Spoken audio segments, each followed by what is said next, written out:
Now, although Nigeria's Central Bank Governor Godwin Emefiele announced that the country's baseline rate will be maintained at 14%, he stated plans to implement initiatives that could reduce the cost of funds to key sectors of the country's economy.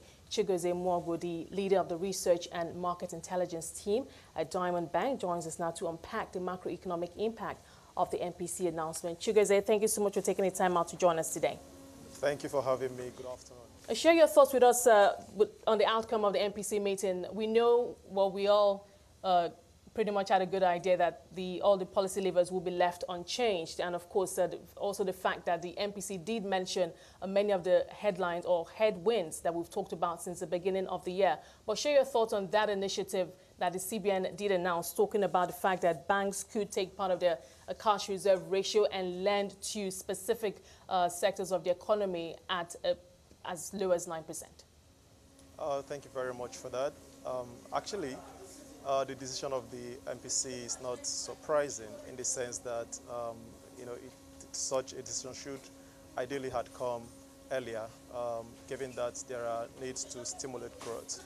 In an environment where you had a recession, what is important is, as much as possible, try to increase financial intermediation as much as possible. So when you have a CBN now come to say that we could, as banks could, have access to more liquidity from a CRR perspective, is actually positive. From a rate perspective, we know for sure that this might not be a good time for a rate tweak.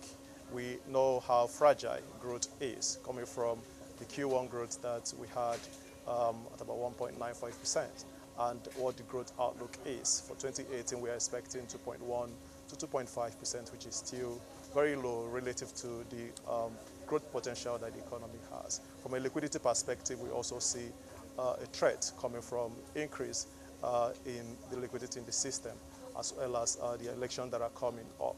So, give and take, we are not surprised that the rates were held, but I think the system is quite excited that more liquidity is coming, with which banks can perform their core function, which is financial intermediation, and try to get credit more to businesses and private sectors. Meanwhile, it's important to state that credit to the private sector had actually reduced for over the past 2 months, and I think the direction that the CBN has taken is actually a good one. So one of the key things at this meeting was boosting Nigeria's macroeconomic growth, or boosting Nigeria's GDP, and it seems to have stagnated a bit. So would you say that monetary policy has lost some of its effectiveness? Because we've been in recession, we were in recession 2 years ago, that's 2016, but then the rate has literally been held since that recession, and the inflationary pressures have been reduced. So what measures do you think the bank should take to boost economic growth? Because we're clearly in dire need of it. Oh yes, we are. This economy should be shooting above 4% ideally in terms of economic growth. But be that as it may, the fundamentals that we are confronted with probably will not allow us to do as much as that. But nevertheless, it's important to state that growth can be stimulated either from the fiscal side or from the monetary side.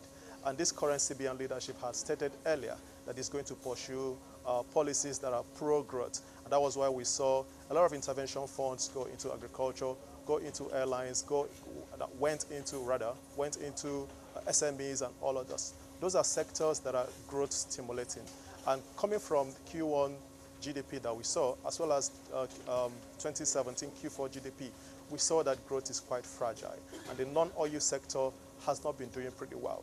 So it's an interesting thing that now we're focusing on those growth stimulating sectors, talking about agriculture, talking about trade, talking about SMEs generally, which is considered an engine of growth.